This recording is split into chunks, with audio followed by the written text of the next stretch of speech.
Hey, what's going on? What's going on? What's happening? This your girl Tiffany coming through here live in effect.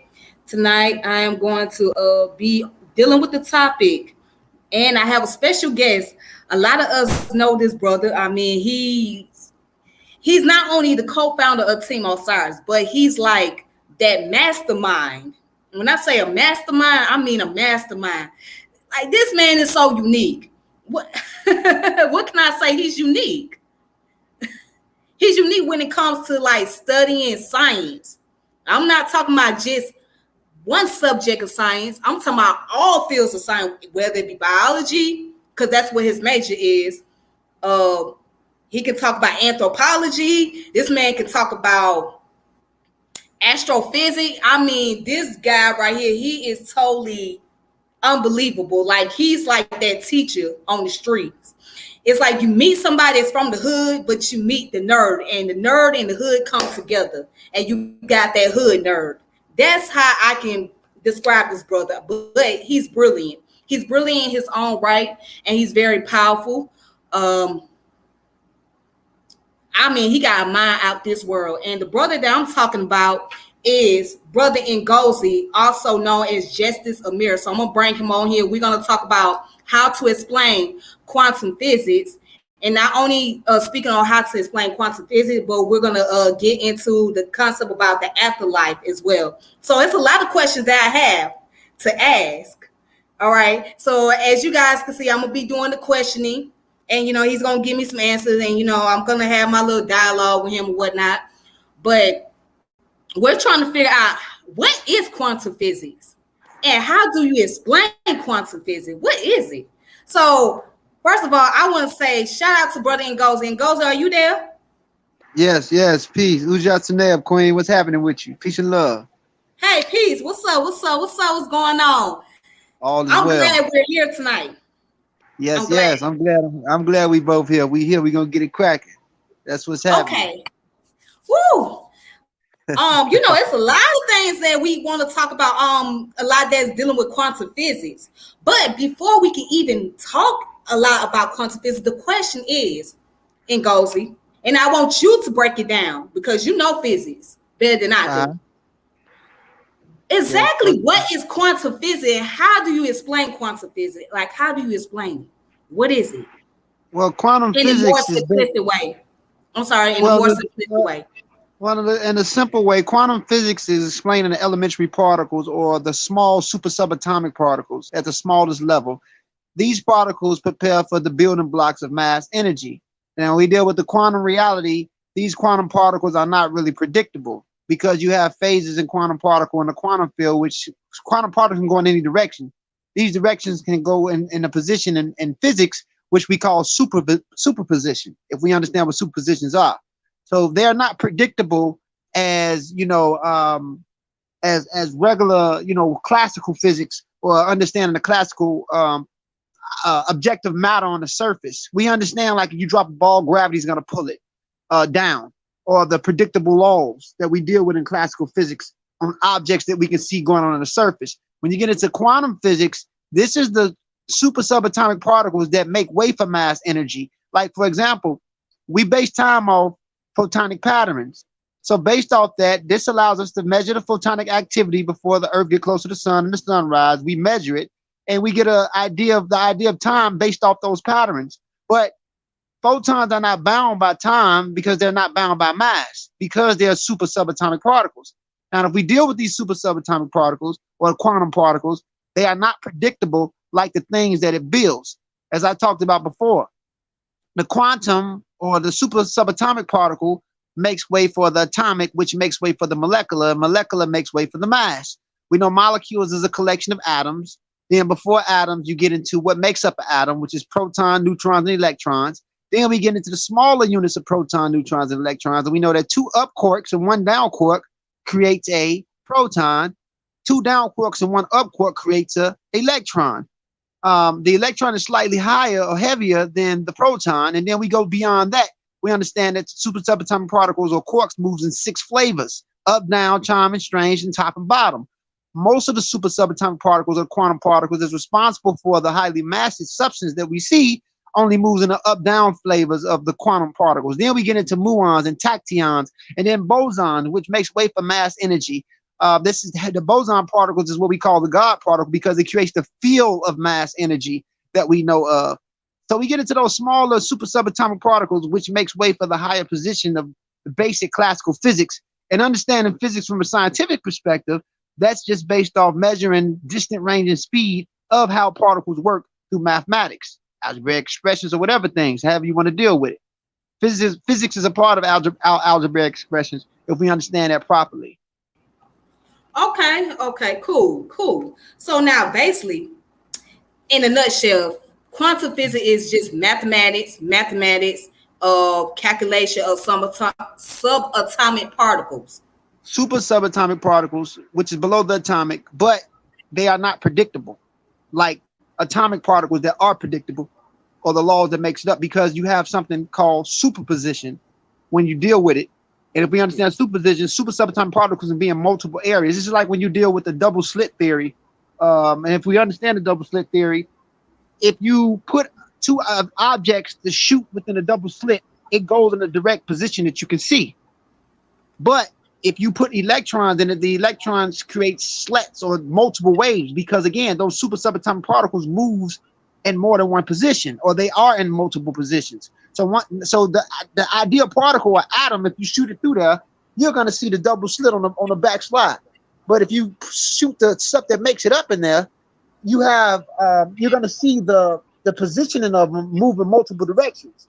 Once that happens, that's called the interference pattern, which is the multiple bands that happens because it interferes without observation or pressure, because the observation of pressure that concentrates on mass energy, it loses its position, and you start to see waves collapsing the particles. Once it loses position, creating the patterns that we see mathematically that could be measured objectively. But at the super subatomic level, because superpositioning or the interference pattern, it can move in multiple ways because quantum particles are not predictable. Okay. Now, let me ask you this. Would it be safe to say that quantum physics is more closely related to theoretical physics versus applied physics? Yeah, theoretical physics, you have theoretical physicians that deals with quantum physics in the sense of measuring the behavior of quantum patterns and creating mathematical ideas based off those expressions of the behaviors and how they function. Absolutely. Theoretical physics is definitely a tool that's used to understand quantum physics, but the quantum particles are definitely real. Virtual particles, elementary particles, these are the particles that's unpredictable that makes way for mass energy. They're the building blocks for mass energy. Remember, super subatomic, atomic, molecular, DNA, RNA, and cell. It prepares for, even with us, you go into DNA and RNA, and before DNA and RNA, you get the cell, you go into the cell, you get DNA and RNA, ribonucleic acid, and deoxyribonucleic acid, and you go beyond that, you get into molecules, which is a collection of atoms, and you go into the atoms, and then you get into the subatomic particles, protons, neutrons, and electrons, and then you go beyond that, you get into the super subatomic particles, which is those quantum particles going down and down and down into a vector state, which is completely vacuum that can't be measured. Once you get into, the superpositioning of those quantum particles that makes way for substance at the mass. All right, so let me ask you this. Now, let's talk about the electromagnetic waves. Now, let's get in, before we get into the electromagnetic waves, let's talk about the electric fields and magnetic fields, how they're similar and how they're different. Well, magnetic fields is based off when you deal with electricity, electromagnetism, you have one thing that repels, because electrons repel off itself. Magnetism is what's repelling, which is the substance that you see moving in a specific direction. The electrons, like, for example, we're all really electrons repelling off itself. So if we understand the magnetic field and we understand electrons and what happens behind that, this is really like an impact ricochet effect as it moves in its own positionary, because it's actually repelling off itself, creating this idea of field of force. If you get what I'm saying in layman's terms. Okay, so now, go back to what you were saying about magnetic field. So basically, that way I can be able to process it better. So when you get into, you have four forces that's responsible for the physical reality: electromagnetic, weak nuclear force, strong nuclear force, and gravitational. What we really are is electrons repelling off itself. Gravitational forces is what pulls it down. Magnetism is what you see that, which is what allows the repelling to go on. It's like a ricochet. It's the repelling process of what allows it to go in the opposite direction in order for it to repel off itself. The electron itself is the ricochet effect or the friction at the superquantum level, which moves in the direction. So everything is working hand in hand to keep on this continuum spectrum of life activity to move in a specific the idea of order, if you want to call it that, the way it moves. All right. So now let's get into the question about how does it, if, okay, do you believe that quantum physics have some type of relationship with consciousness, or does it not have a relationship with consciousness? What do you think? Because consciousness hasn't been dissected yet, neurologists couldn't tell you what consciousness is. You know, if you break down the brain and understand neuroplasticity, you understand neurons, which is electrical cells, dendrites and synapses, cerebral cortex, cerebellum, different parts of the brain that makes up the total brain. We just based it off the behavior, off the observation that the organism experienced, which creates imprint. Memory is feelings are electrical impulses. Memory electrochemical reactions that's absorbed based off the experience. Feelings are electrical impulses. So now we have to get into what makes up memory, what allows you to allow the brain and even have the fluidic process of the brain in order to have a orchestration process to make up its pattern that is observing, because we understand above the visual cortex is below there's the cerebellum, the visual cortex. So what's responsible for orchestrating cognitive skills is something in the brain called colostrum, if we understand how colostrum works. So consciousness, you know, people have different views and different ways of experiencing saying what consciousness is based off simple observation or awareness. But ultimately, a neurologist or couldn't tell you really what consciousness really is. We can just explain a cognitive behavior of how awareness goes about based off the organism experience, what you accumulate, what you develop into daily, what the environment allows you to catch psychologically and cognitively, and you make it out. So that's how we can experience consciousness at an organic level, being, you know, chemical compounds and being what we are, a substance, a life activity, which is a result of chemical reactions. So could we say that this matches or equates up with quantum particles? Quantum particles is the building blocks of mass energy, of mass substance. So no, because you don't know the behavior based off my understanding. We don't know the behavior of quantum particles, because quantum particles are still particles. They're just small pockets of mass that makes way for the complexity of mass that we see on the surface. So is that conscious if you don't understand the behavior of it? How do we determine what consciousness really is? Does consciousness really exist? Or is this just a nomenclature that we gave it based off our own personal awareness that makes up the organism awareness? And does it even really matter outside of you having this idea of consciousness? Consciousness itself is really, you know, subjective based off how the person chooses to deal with its own personal observation, if you get what I'm saying. Okay, I understand what you're saying, but there's a slight disagreement, just a little disagreement, because Uh-huh. I think that consciousness does exist, right? Mm-hmm. But like you said, that we call it consciousness, but we don't know exactly what it is. But I think there is a form of consciousness. I mean, you may not be conscious in the way that everybody else may be conscious, but you have some part of your Mm-hmm. brain or some part of you that gives you some type of awareness or sensory something that's going on around you. Well, So well, let's that's think what. about this. Go ahead. Let's think about this. Let's take away. Okay, you've been under anesthesia before, right? Mm-hmm. Well, do you remember anything after you came through anesthesia once you lost your idea of consciousness or awareness? Nah, Okay, because it's like so when you're under anesthesia, you're like in a deep sleep. It's like you're in a coma, exactly, and you know how it is exactly, when you're in a coma. It's like you practically dead, but not exactly exactly. dead, but you're practically dead at the Right, moment.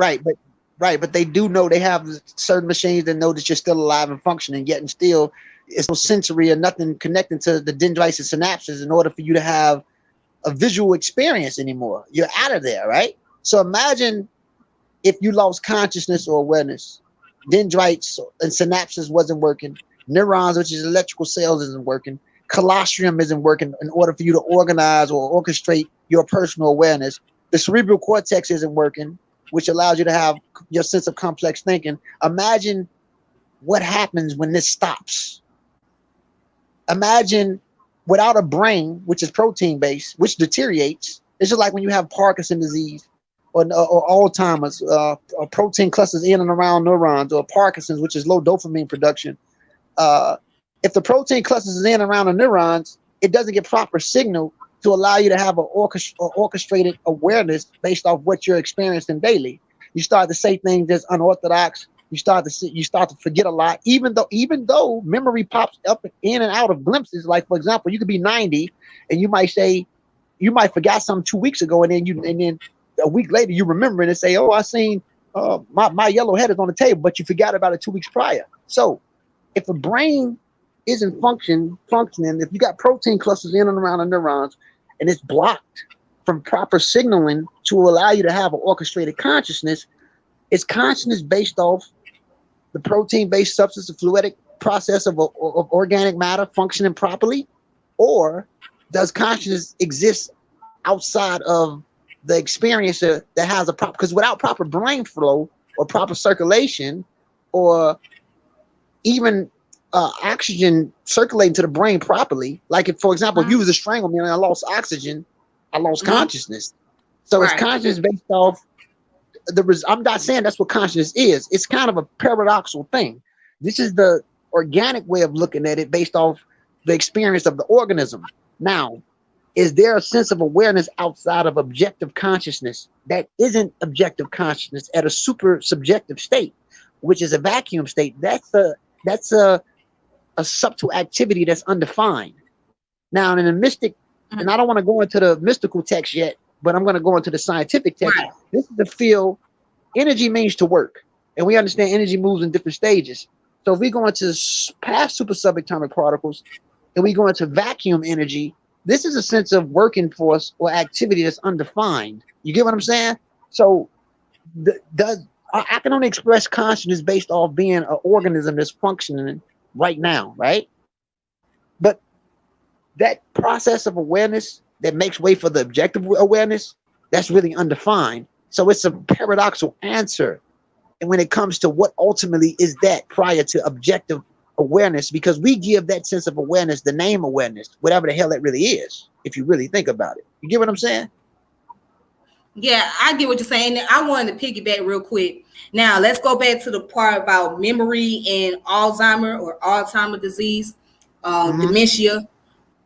From what my understanding is, don't you go through the process where the brain starts to shrink itself, like it starts to eat itself, or like deteriorate over a period of time? Yeah, it deteriorates, and once it deteriorates, it's like, okay, I understand math good. I'm a whole professor, but I catch Alzheimer's. My brain starts to deteriorate. What really does any of that mean once the brain starts to deteriorate? I mean, you know what I'm saying? Like it's all lost. Does it really matter? Like once the brain starts to deteriorate, huh?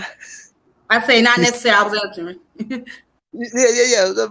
You get what I'm saying. Like once the brain starts to deteriorate, and it's no longer it's no longer able to keep the sense of what you experience and your sense of awareness orchestrated properly in an organized sense, because the colostrum, which is the orchestrator of consciousness, the brain isn't functioning properly. What would it matter? In a sense, like when you have stuff like this happen, what really is consciousness, or what really is the experience outside of a proper healthy brain being stable enough to maintain that sense of memory and awareness functioning at a specific pattern? You get what I'm trying to say? Right. So in other words, it wouldn't really matter what you have known. I mean, you have all this knowledge that you have accumulated, but at a period of time when your brain starts to go into the process of deterioration, It then don't all matter. that you have known, it really It doesn't doesn't. mean anything. It's just like It doesn't. pointless, pretty much, It's it's because you're pointless. going Where through does your process of descending or making your transition. exactly? So where does it go? Where does that sense of awareness, like you was aware of me being this great mathematician or this great scientist or a great, you know what I'm saying, whatever, a great person that knew how to, that was a great mechanic or a great athlete. But Hmm. if you can't no longer function because there's a malfunction in a specific area that's responsible for that proper flow, what does it matter? You know, Hmm. what does it matter? You know what I'm saying?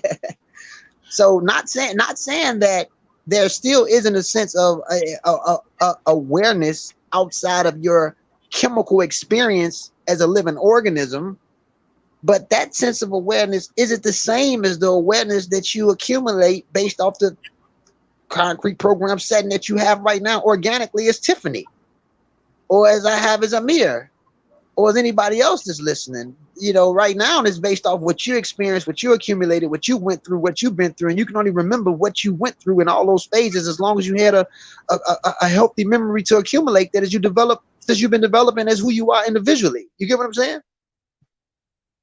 Right, I get what you're saying. I get what you're saying totally.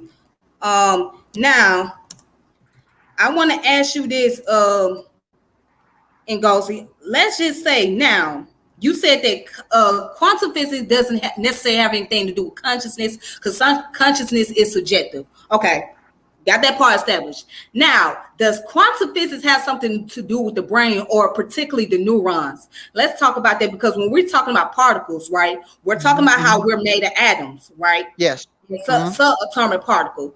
Yes. Does it have something to do with the neurons? I mean, would Quantum it have some quantum correlation?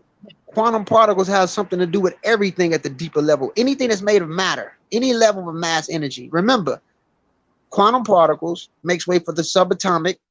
Subatomic makes way for the atomic. Atomic makes way for the molecule. The molecule makes way for the DNA and RNA in cells. And we're made of all that stuff. You know, we are DNA, we are RNA, we're cells. And at the super level below those atoms and molecules is the quantum particles. So, yes, the quantum particles at the smallest level makes way for the electrons, the different atoms in your body, all of that. Quantum particles is at the base of all mass energy, whether it's chemical, whether it's, you know, dealing with the elements of the sun, which is hydrogen and helium. Quantum particles is at the point. That's why it's important to understand a periodic table and how the elements work. You know, the more protons is on the periodic table, the more the elements change. If we understand how periodic table works, from hydrogen, helium, you know what I'm saying? Understanding one is hydrogen, two is helium, three is lithium.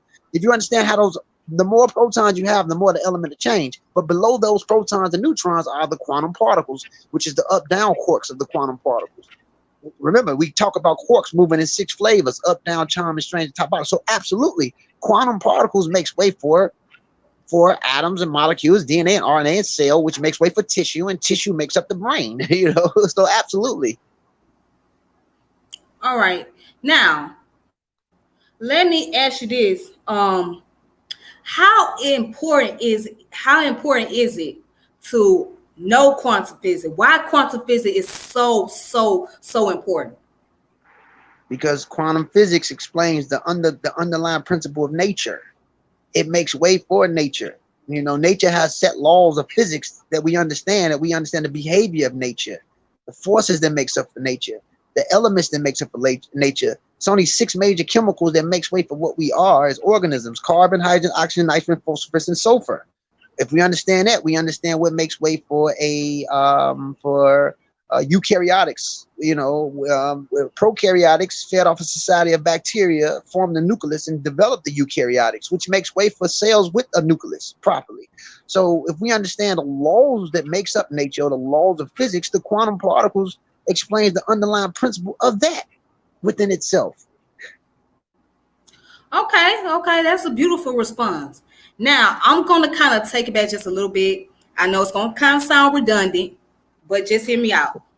Now, you say this, so just suppose you're talking to somebody in front of you and they have idea about they're talking about awareness, but you say that, well, quantum physics doesn't have anything to really do with consciousness because consciousness is subjective.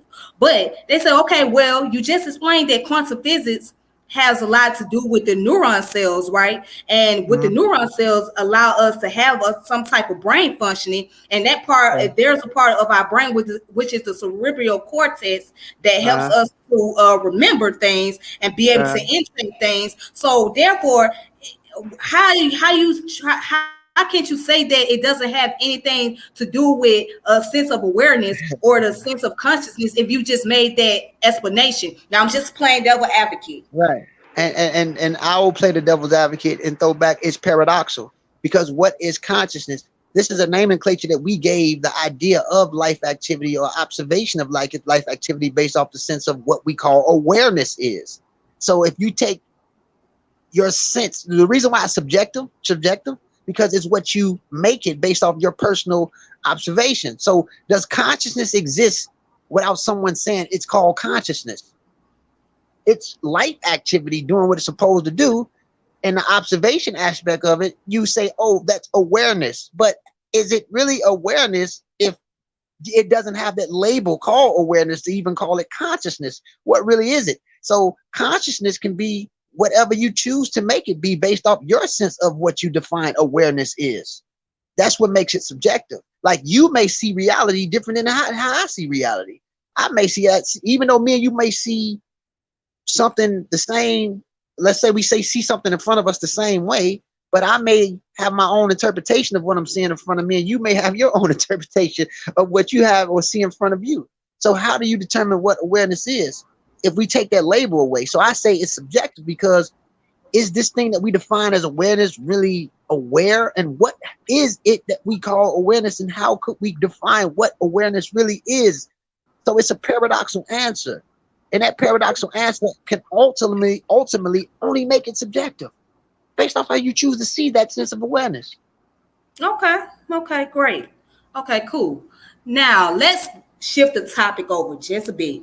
Let's get into the topic about the quantum physics and the universe. Now, I want to bring up something.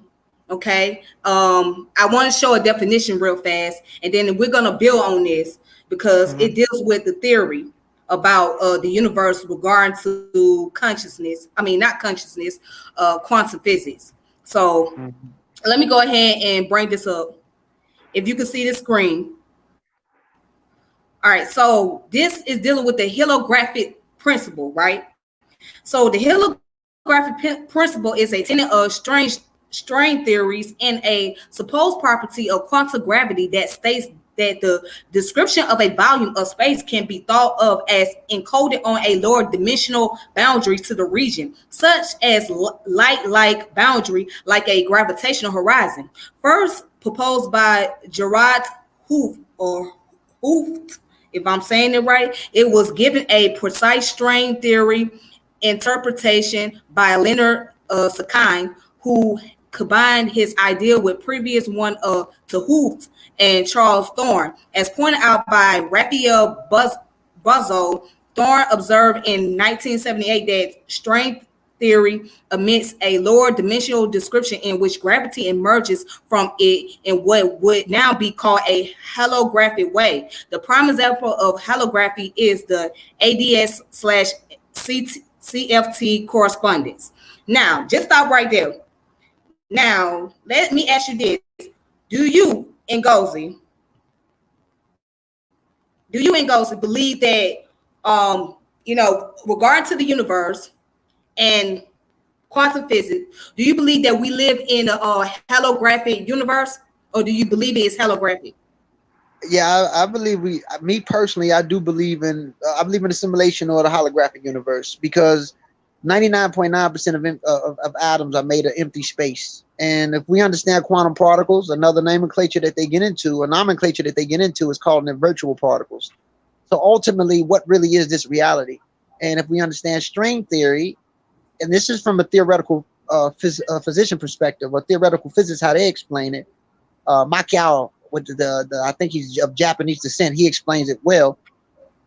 If we understand radiation Oh, is that the one layers that? of I'm sorry, I don't mean to interrupt you. Is that the one that wrote the book called The God Equation?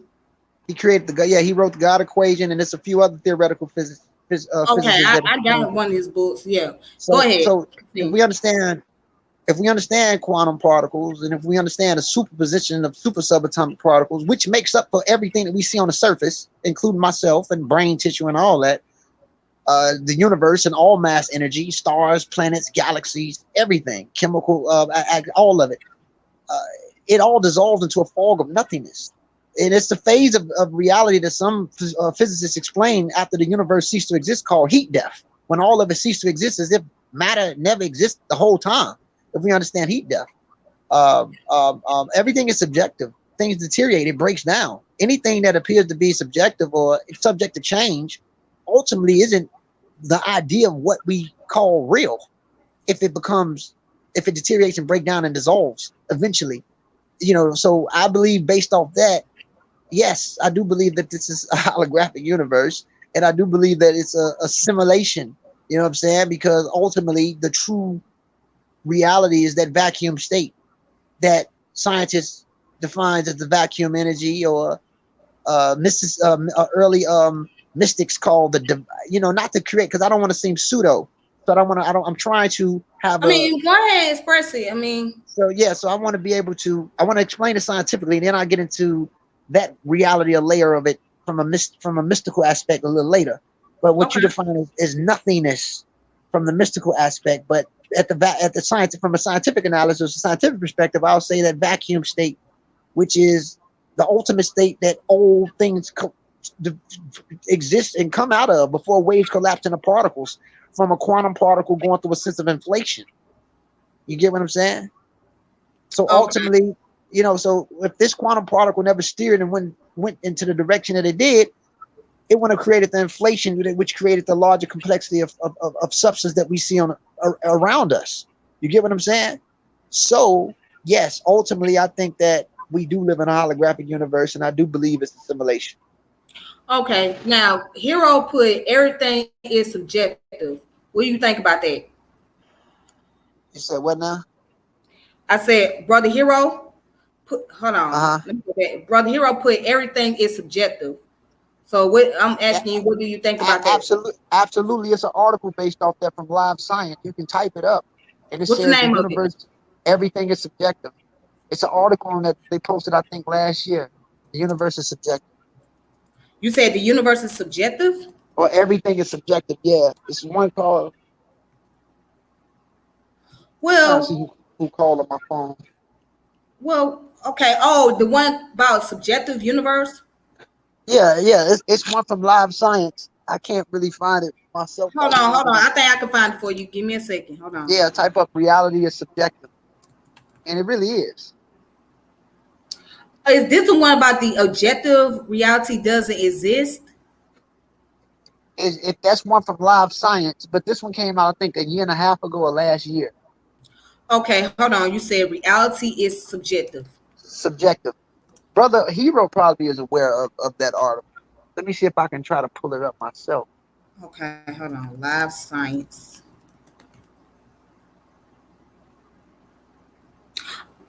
Okay, the one that I see is reality is subjective to the observer from www.express.co.uk. Nah, that's a slightly pseudo site. I want to get the real, But even though it's a pseudo site, it kind of have some stuff in there that it took from abstracts from real articles.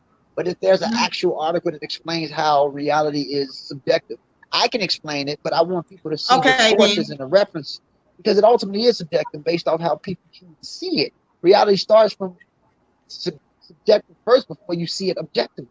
You get what I'm saying? Hmm. Okay, well, yeah, I get what you're saying. The only one that I see from live science is objective reality doesn't exist, quantum experiment shows. And this came out in November 16th, 2019. Could you repeat that again, sister? It's called objective reality Uh-huh. doesn't exist. Quantum experiment shows. And this one came out November 16th, 2019. And where is it from? Live Science? Yeah, it's from Live Science. Yes. Uh oh. I lost him. The conversation went great. Hold on. Wait a minute. Hold on. I lost him. What happened? Wait a minute.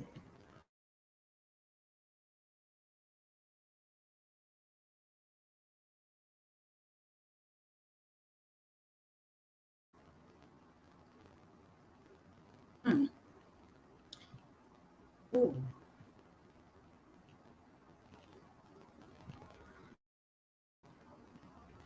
Okay, you back in Gozy? Yeah, I'm back. I'm back. Now you got the article. Let me. Okay, hold on. I think Melvin put it in the chat. I Yeah, think or this you is the could. same one we're talking about. Yeah, well, yeah. Let's see. Objective reality Yeah, now exists quantum physics. yes. That's one of the sources. There's another one too, but that one as well explains how reality is really subjective and objective reality does not exist. So if you can bring that up, and show the world, or if you choose to bring it up, that's a good, source. Okay, let me see something. Um, let me see. Let me try to bring it up. Give me a second. Give me a second, Gozy. Take your time. I'm here, sir.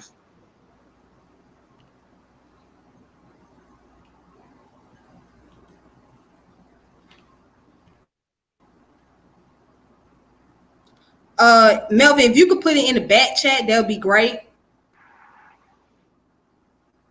Yeah, if you could put it in back chat, maybe I could click on the link because hold on.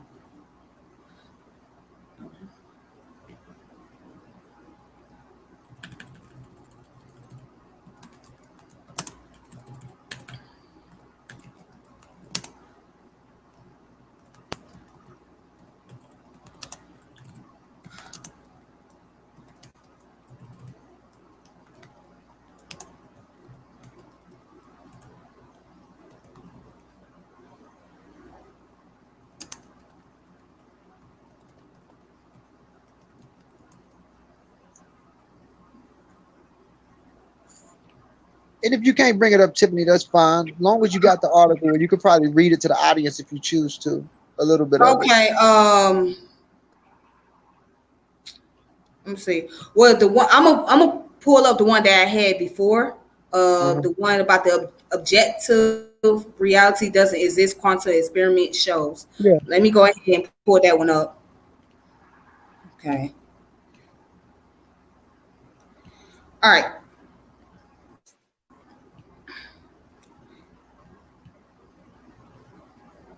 Let me go ahead and pull that one up real fast. Can't you see the screen? Yep. Can't you see the screen? Okay, cool. All right. So now, all right. According to this article, as you can see the title, ladies and gentlemen, it was written in November 16th of 2019. So I'm just gonna read the first two paragraphs. It says alternative facts are spreading like a virus across society. Now it seems they have even infected science, at least the quantum realm. This may seem counterintuitive. The scientific method is, after all, founded on the reliable notions of observation, measurement, and repeatability. A fact, as established by a measurement, should be objective, such that all observers can agree with. But in a paper recently published in Science Advances, we show that in the micro world of atoms and particles that is governed by the strange rules of quantum mechanics, no matter how observers try to explain them. You there, sis? You went out.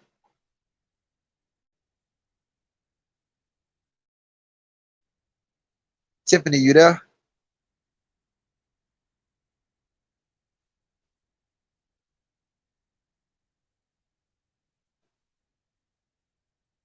Hello? Could you hear me, Tiffany? Your phone went out. Yo,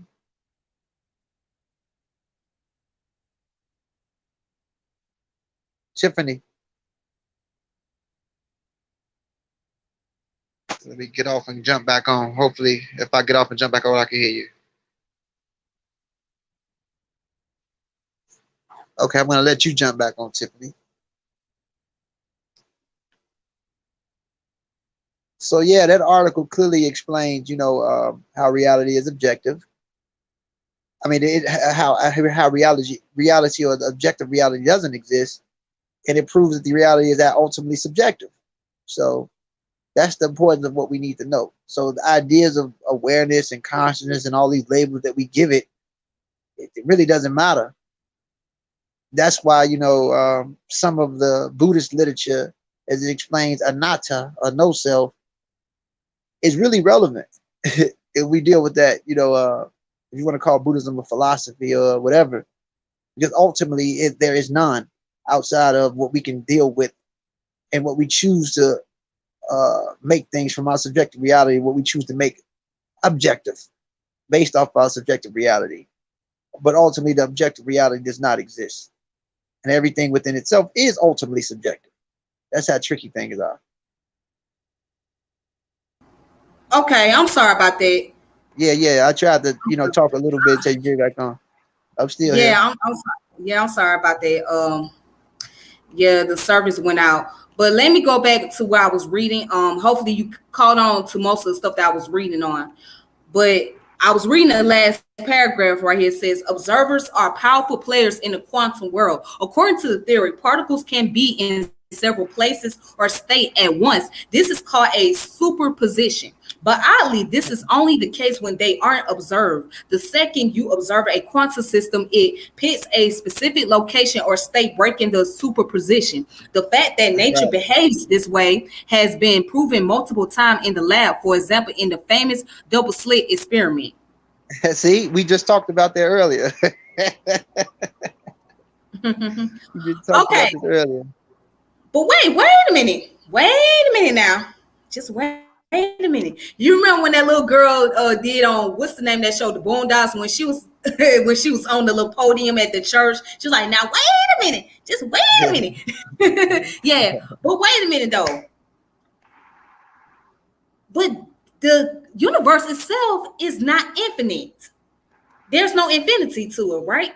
So there's some gears on the universe according to scientists, according to the I mean, astrophysics.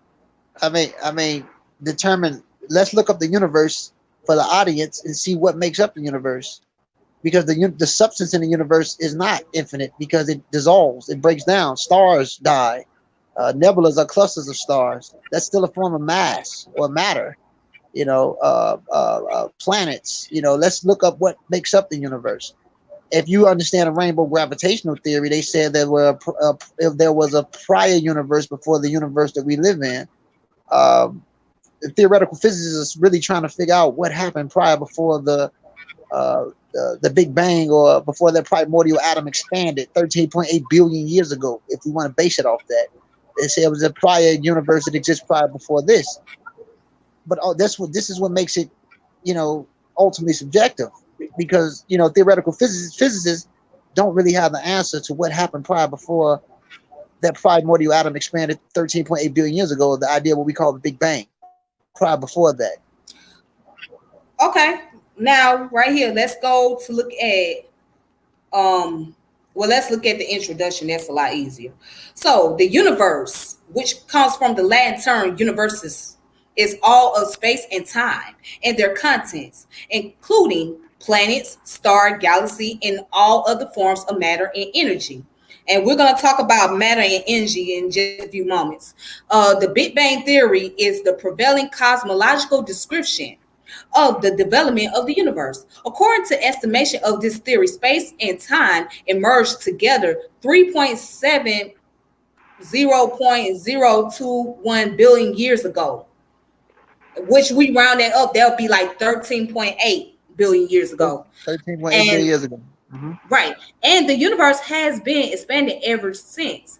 While the spatial size of the entire universe is unknown, the cosmic inflation indicates that it must have a minimal diameter of 23 trillion light years, and it is possible to measure the size of the observable universe which is approximately 93 billion light years in diameter at the present day. Now, it goes on down to say the earliest cosmological models of the universe were developed by ancient Greek and Indian philosophers and were geocentric, placing Earth at the center. Over the centuries, more precise astronomical observation led Nicolaus Copernicus, however you say his Mhm. last name, to develop the heliocentric model. Wait a minute, but I thought the heliocentric model was with Galileo. But anyways, continue. He just continued it. Go ahead. Okay. But to develop the heliocentric model with the sun at the center of the solar system, in developing the law of universal gravitation, Isaac Newton put up Copernicus' work as well as Johannes Kepler's law of planetary motion and observation by Tycho Bria or Brahim, whatever. Further observational improvements led to the realization that the sun is one of hundreds of billion years of stars in the Milky Way, which is one of a few hundred billion galaxies in the universe. Many of the stars in the galaxy have planets. At the largest scale, galaxies are distributed uniformly in the same in all direction, meaning that the universe has neither an edge nor a center. Hmm. So At so smaller scales, galaxies are distributed in clusters and superclusters, which form mhm. immense filaments and voids in space, creating a vast foam-like structure. The discoveries in the early 20th century have suggested that the universe had a beginning and that space has been expanding since then at an increasing rate. So I'm just gonna stop right there. All right. So it's a lot, but I'm gonna stop right here because this is just the main thing that we focusing on, like what makes up the universe. So let's build on that. Right. So if we understand what makes up the universe, the substance within the universe, how do you determine what the universe is? We understand stars, we understand the position of stars, we understand galaxies, but all those things are subject to change and mass energy cease to exist. So the substance that's within the idea of the universe is something that went through an inflation that occurred 13.8 billion years ago. And because the idea of expansion, if it doesn't have a center or it doesn't have an edge, eventually all of this mass energy is going to dissolve. It's going to fall to what we label as the heat depth. It's going to cease to exist eventually. Now you have this idea in theoretical physics is called the Big Bang, and then you have the Big Bounce, and then you have the Big Crunch. The Big Crunch believes that things are gonna go pull back in and then go back to that single point. Then in the rainbow gravitational theory, it says that you had big bangs that exist prior before this layer of the universe going through what it is. So when it comes to theoretical physicists, some people can say that the universe is infinite, but if you understand how mass energy works, again, that's paradoxical as well, and that's subjective because what portion of the universe are we calling infinite, and is the substance that expanded out of the universe, is it going to be continuous? Because ultimately mass dissolves. It's not going to be continuous. So what portion of what they are labeling the universe as being infinite, what really is infinite? Is it because of the phase changes? Is it because everything merges back to that single point and does it again, backwards and forward? This is when theoretical physicists have these different ideas based off the behavior of stars and galaxies and mass, equating to what can possibly happen. And ultimately, there is no answer to what really is. But we do know that there was an expansion that occurred 13.8 billion years ago, and this idea of what scientists are calling the Big Bang, what exists prior and the direction that it's going in. Even if you look up heat death, even if you look up the Big Crunch theory, what portion of what we call the universe is ultimately infinite? Because we understand energy is not created or destroyed, it only transfers. Right. So That's a law of transfer, conservation. yes, yes. Right. All right. So here's the thing. Now, if universe has life, it has a Mm-hmm, life force in it.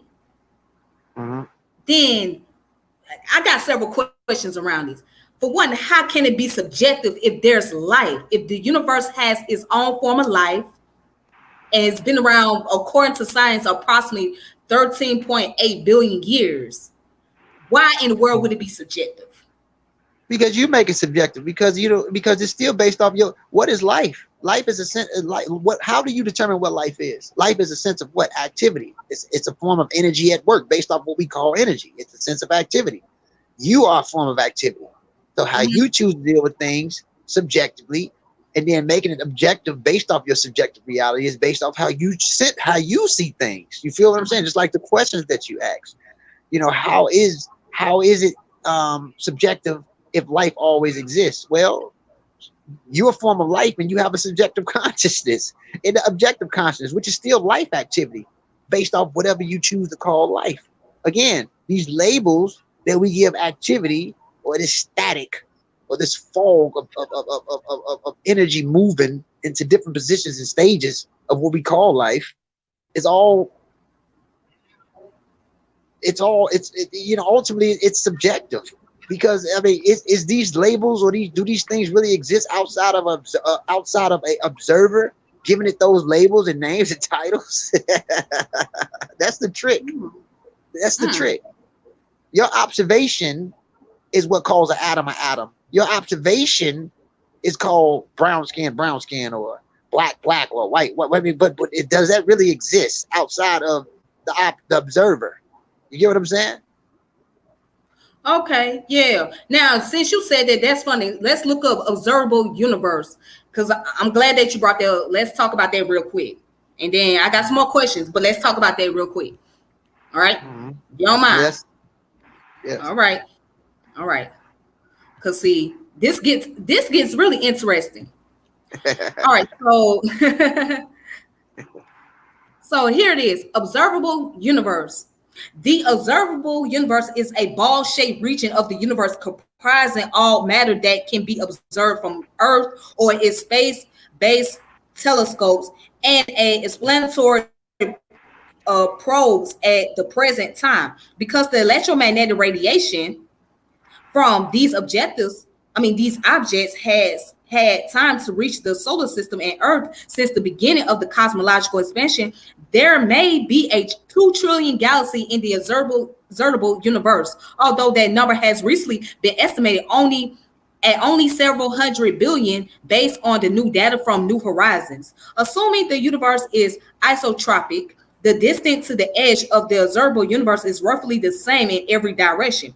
That is, the observable universe has a spherical volume, a ball center on the observer. Every location in the universe has its own observable universe, which may or may not overlap with the one center on Earth. Now, let's build on that real quick. It goes Mm-hmm. in? Yeah, let's Yes, build I'm here. on that. Yeah, the observable universe. Again, the observer universe, which is objective, is how did they say it was shaped? Circular, right? Yeah, like a sphere. Yeah. And it's only shaped like a spear based off what?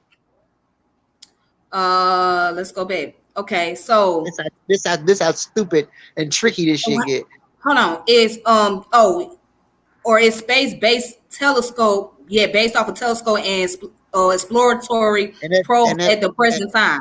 and that telescope was shaped and positioned and for what to look inside of it to observe it. Hmm. Why was that telescope and the lens shaped the way it was shaped for you to observe it?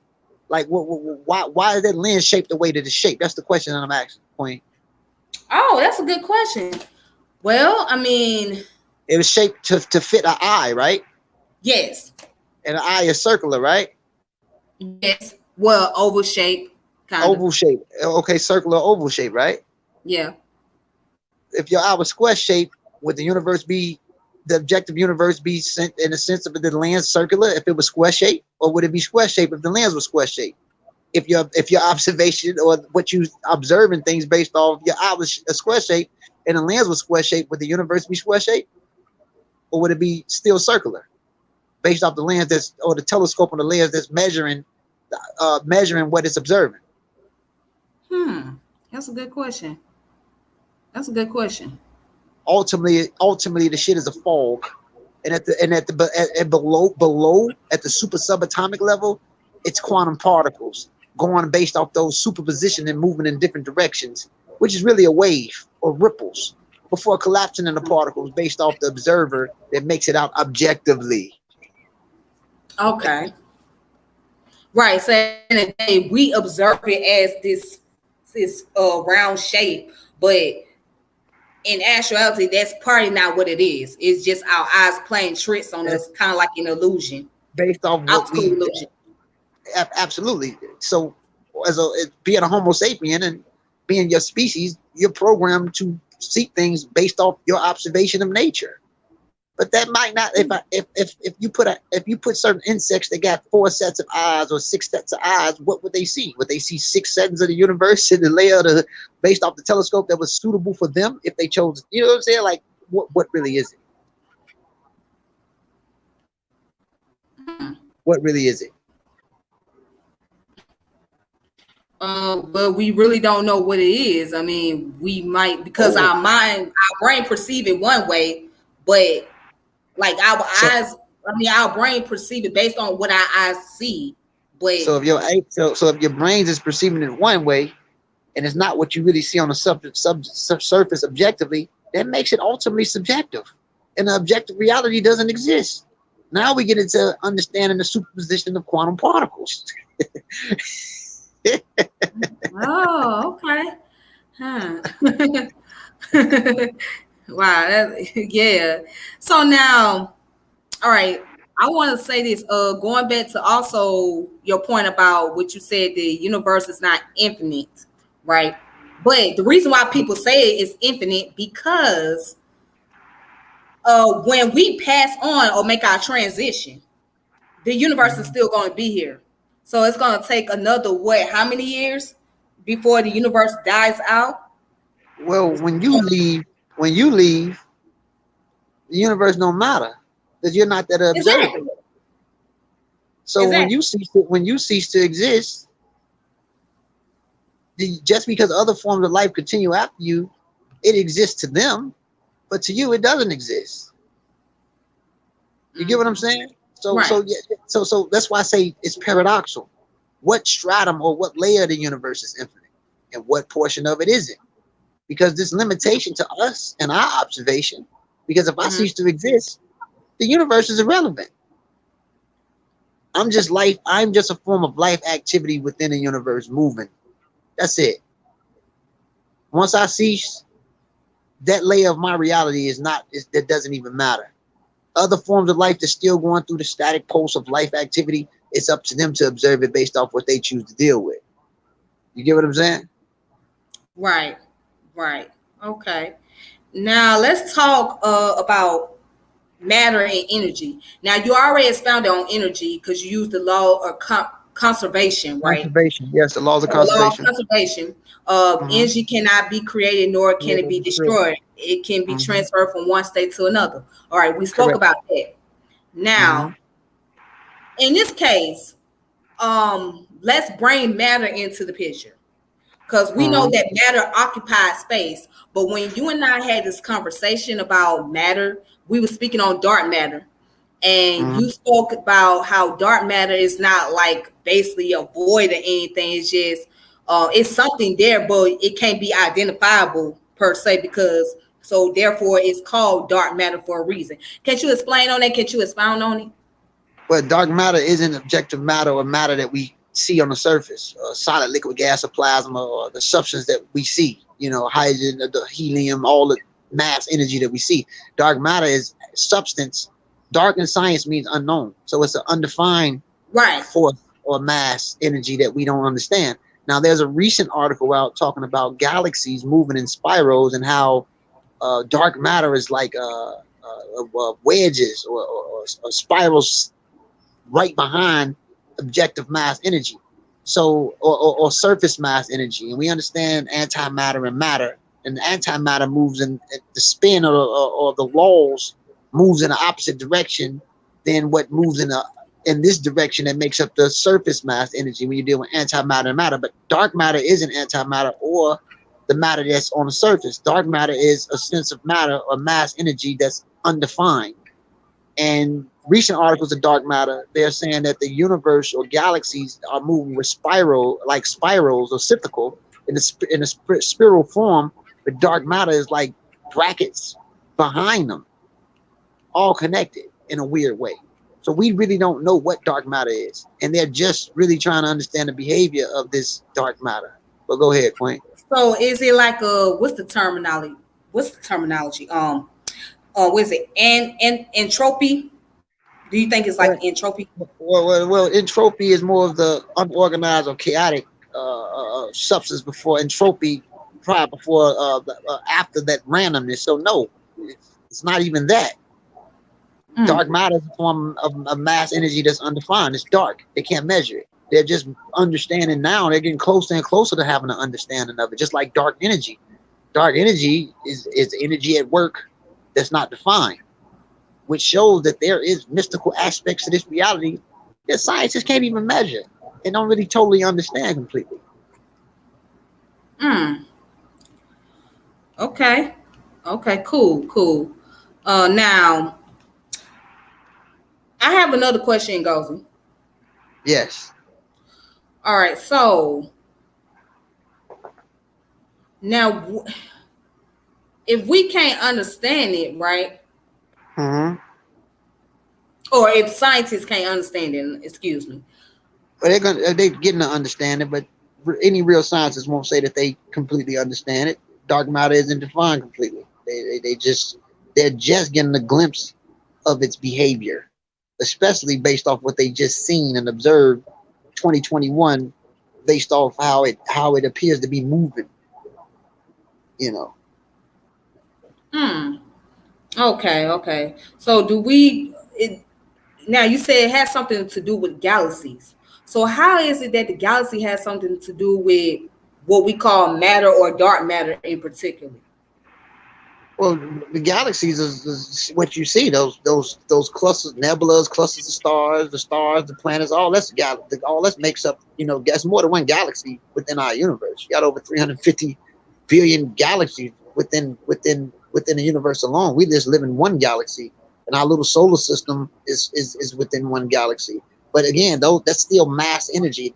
Stars and galaxies and all that stuff is made of hydrogen and helium, surface mass energy that can be measured. It's when you get into physics, and you understand astronomy. What does astronomy study? It studies stars. It studies the behavior of stars. It studies the behavior of what's going on in space. That's all mass energy. Stars, galaxies, all mass energy. Dark matter is a form of mass energy that's not defined. And any real physicist, whether it's theoretical, whether it's astrophysicists, listening to Neil deGrasse Tyson or listening to others, they don't know what dark matter really is. So, Mm. but we do know that it appears, based off what's been observed, to follow behind like a bridge behind surface mass energy. So, could it be that surface mass energy is a sense of something that slightly collapsed from dark matter that exists prior? What really is it? Mm. How do we really understand a hydron? I'm sorry, not a hydron, but how do we really understand photons and the behavior? You know, these things give rise to light and heat and thermal energy, which is heat. It's tricky. And light is what? Electromagnetic pockets of electromagnetic radiation. Remember that. Light is of electromagnetic radiation. So how do we really understand this scope of mass energy that's unknown? Does it come out of that if what they're finding now that they're following behind surface mass like a bridge, like the background or the back layer of it? It's tricky. Mm. Yeah, yeah. Yeah, maybe it's not meant for us to know what it is really. I mean, Homo sapiens, we are interesting species that's really trying to figure out life to the best of our ability in our limitless time, or in our limited time as Hmm. organisms. And that's the good thing about us. This brain that allows us to try to figure things out, try to make out sense of the reality that we live in. But ultimately, we may never know. We won't. Right. You're right, because there's a lot of things that's unknown that we're not going to be able to get an answer to. So it's No. like it's unknown. It's going to remain unknown. You know. Yes. Now, I want to say this also. I agree with your point about what you said about the universe being the holographic or made a hologram. The reason Mhm. why I agree because um when we go back into photons and like you mentioned the radiation and all of that, that itself it shows that where there is some form of hologram taking place in the universe. I mean, because if it's surrounded with photons and it's dealing with radiation, electromagnetism, Mhm. then it's got to be something. I mean, it's got to be something that's bringing about reflection. I mean, then you looking at the stars and you looking at the sun and you Yes. looking at all of that stuff. All the solar energy. Like, Mhm. yeah, I mean, how else we gonna get solar energy? I mean, the person might ask, well, where did all the solar energy come from if we're not in a holographic universe? How did we get solar energy? How does the sun end up producing thermal energy if we're not in a Right. holographic universe? Yes. And then we have to understand galaxies and stars. And as we Mhm. talked about clusters of stars, nebulas, and the behavior of why these things, and why does it have a reflection? Why does photons? How is it measured? How do we measure the prisms of it and the reflectors of how photonic patterns work, which lets us have a clear understanding that this universe is a hologram. Why wouldn't it be? Mm, great point. Now let's get into the concept about afterlife. So me Mm-hmm. and you kind of had a little debate about this, if you Mm-hmm. will. You don't believe that there is an afterlife. And me, I say that where it's a possibility, I don't know. And it's unknown. And the only way we could be able to find out if we made our transition and experience that for ourselves. You know what I'm saying? But other Mm-hmm. than that, we can't actually say there is or there isn't an afterlife because we actually don't know. I mean, so why you don't believe that there's an afterlife in Gozi? I mean, when this body deteriorates and it loses ATP, adenosine triphosphate, and that carbon atom dispersed back into the atmosphere, and everything decomposes into plant life and vegetation, what does it really matter? Why do I have to have a ghost in an emblem or the reflection of a body that was stressed? You feel me? Like what I mean by stressed is my experience that I accumulated as Ngozi, raising a family, paying bills, trying to make the best out of my life. What would that matter once? Why would I walk around as a phantom or some type of ghost who people and shit and like, hey, I'm here, I'm a ghost, still trapped in this form, which is stressful. It doesn't even make sense. I mean that's kind of twisted, and not to mention the atoms that makes up this body.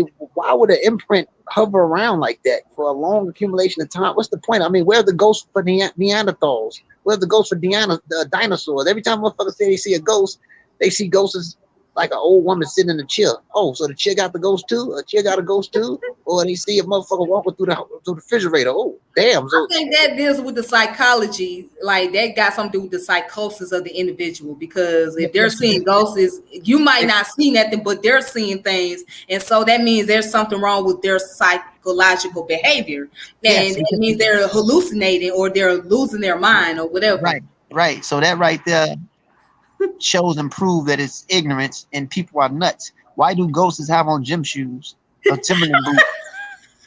It's stupid. So But so what I'm saying is like when I leave from here, I don't what layer of me is going to continue as this idea of Ngozi, and who came back to say, hey, uh yeah, bro, this is what this shit like on the other side, man. You know what I'm saying? Like no one came back to say that shit. You know what I'm saying? So it's like so so okay.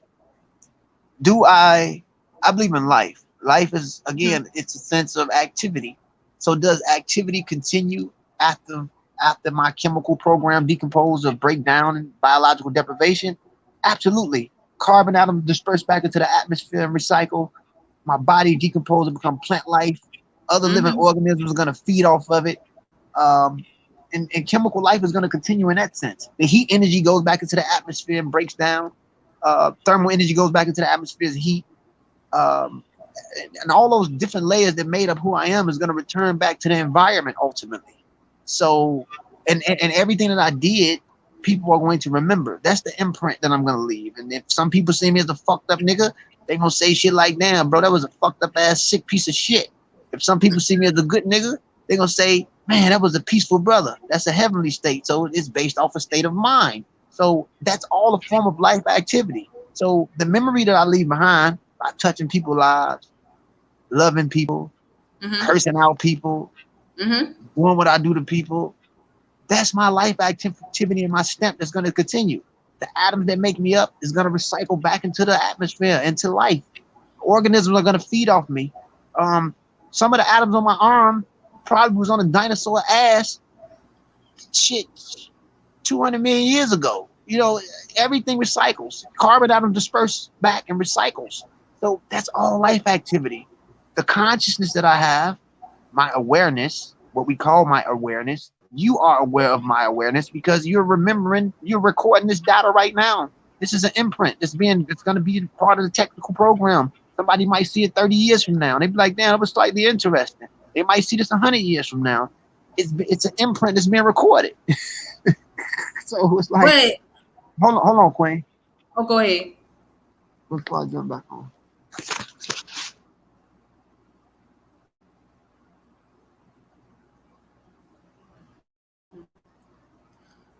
Okay, so now let me explain why, why he's taking care what he's taking care of. Let me explain why I believe that there is an afterlife, or there could be a possibility. Now, I don't believe in the afterlife in the sense of a religious way, or how people try to explain it from a biblical or Quran standpoint or whatever.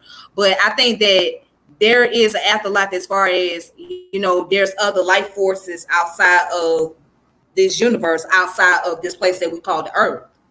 So by there being other life forces out there could be possibility that what they call the soul or the spirit. Okay. Anyways, getting back to what I was saying. So what we call the so-called soul or the spirit or whatever, or that part of us, the particles that's left of us, that part would be transcended over to like other galaxy or other places, because there's other life forces out there. I mean, there has to be other life forces, like let's say Mars, Venus, or Jupiter, or whatever. You know what I'm saying? Now, I can't prove that to be absolute. I can't prove that to be factual, but I'm only just going off of what I think or believe. So could it be a possibility? Maybe. It maybe it's a possibility, maybe. But who really knows? Only way you're gonna know is if you're making your transition. And as he mentioned, you're not gonna be able to come back and say, well, this is what I experienced and this is what I seen, etc. Because once you gone, you ain't coming back.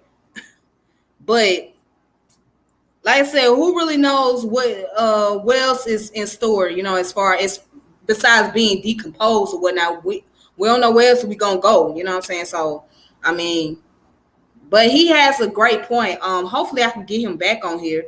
So just give me a second. Let me see where he is at.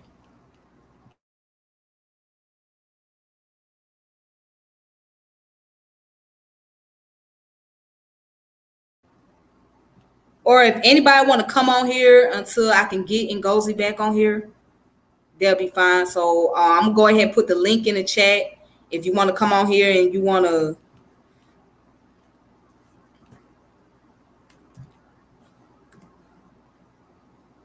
I post the link in the chat. So if anybody want to come on here, just share their thoughts and share their views and what you like about the video or whatnot, you're more than welcome to do so. Let's see what Melvin had to say. Melvin said, keep their values, their personality in memory. Absolutely. That's right. You want to keep all of that in memory. I mean, but then also we got to get into this. Okay, he's back. Ngozi, you back? I'm back. Yeah, I'm back. Okay, cool. All right, so I was explaining why I believe that, or there could be a possibility. There could. Hmm. I can't say that it's absolute. There could be a possibility because when I see afterlife, I'm not seeing it from a religious standpoint. Okay, I'm not seeing it from the Bible or the Quran or the Torah, Hadith, or whatever. I'm not Hmm. seeing it from that. I'm seeing it as where there's other life forces in other galaxies besides the Earth.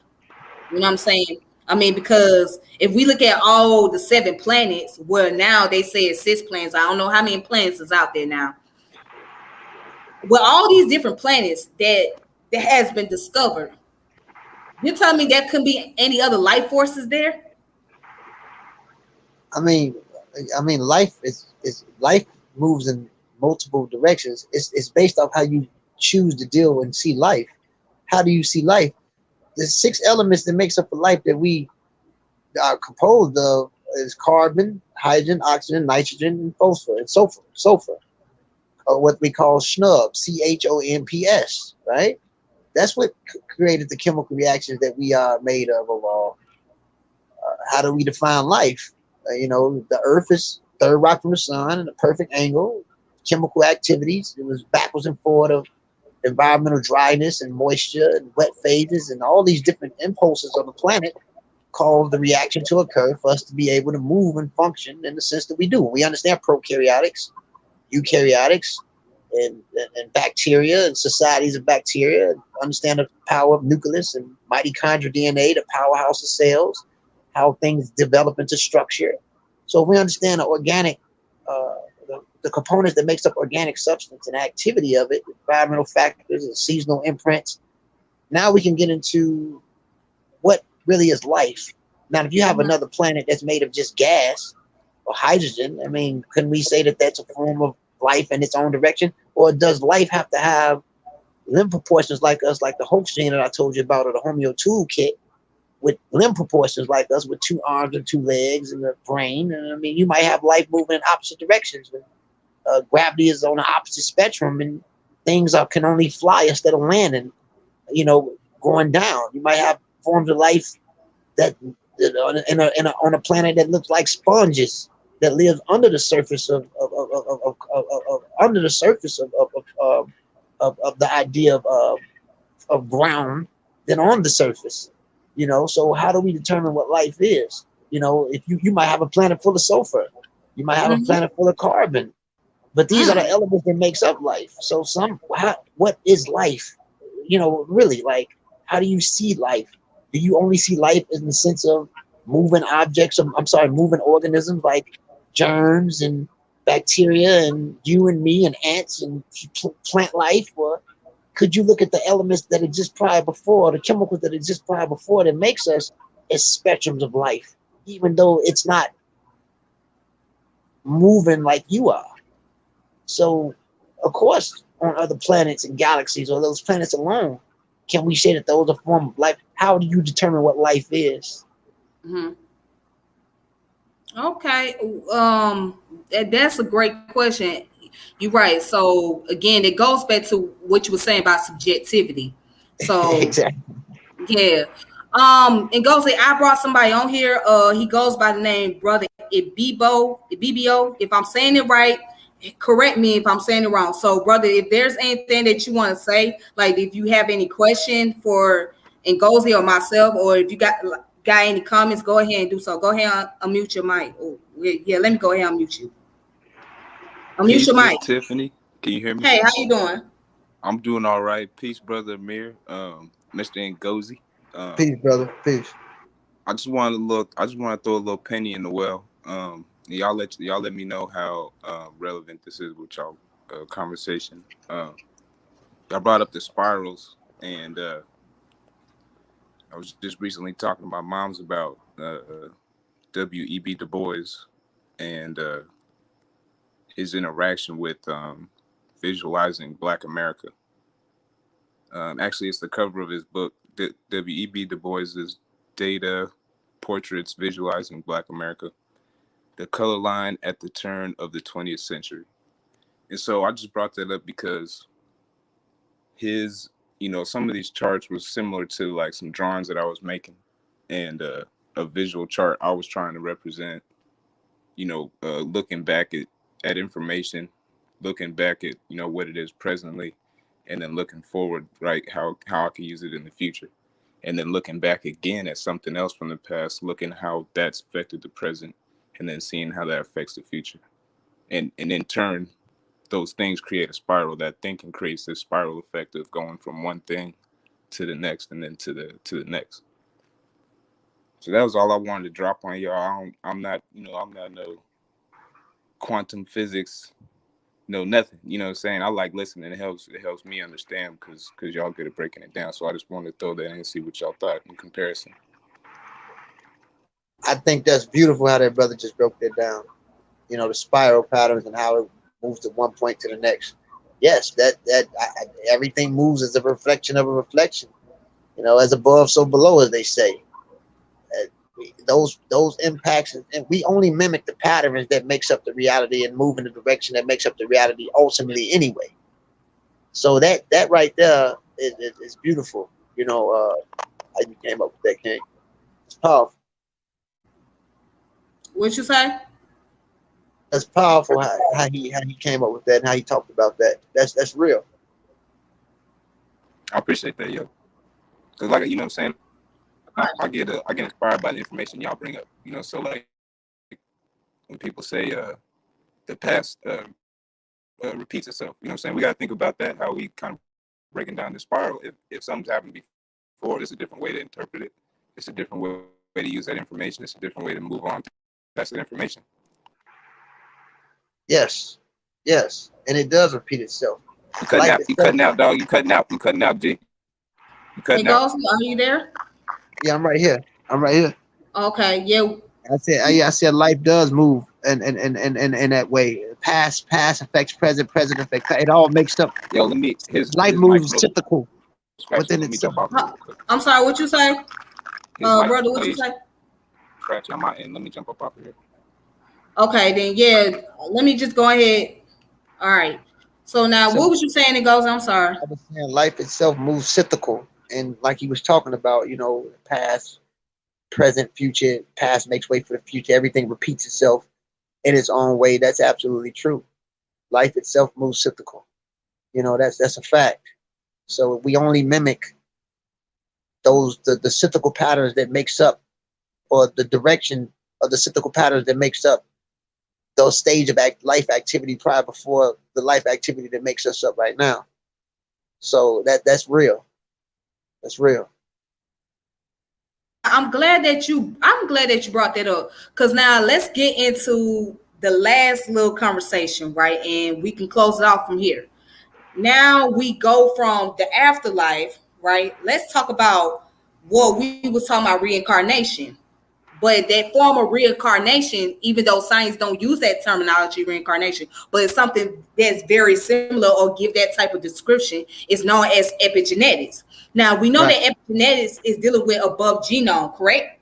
Right. But we talk about above genome, right? That doesn't mean that the DNA changes. The DNA is going to always remain the same. It's just the physical traits of the individual changes, and the that part of your genetics brings about some type of personality traits or characteristic.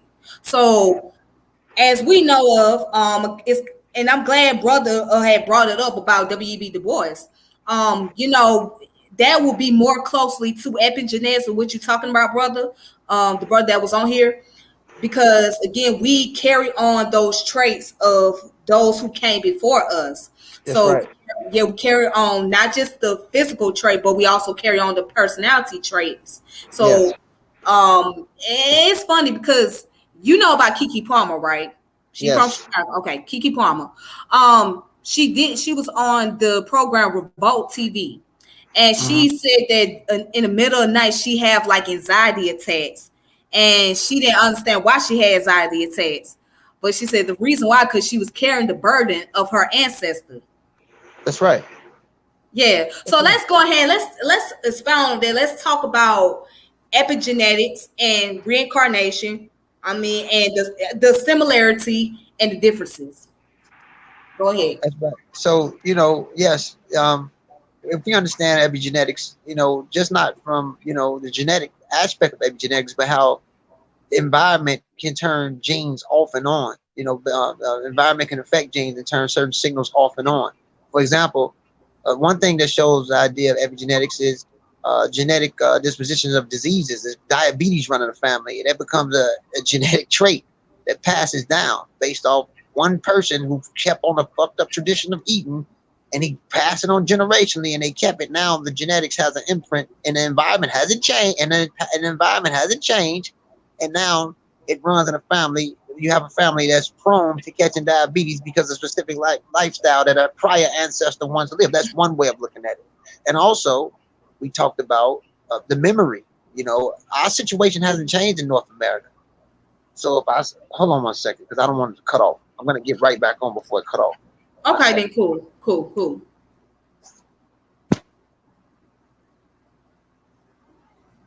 Okay. All right. So far that was a great conversation. That really was.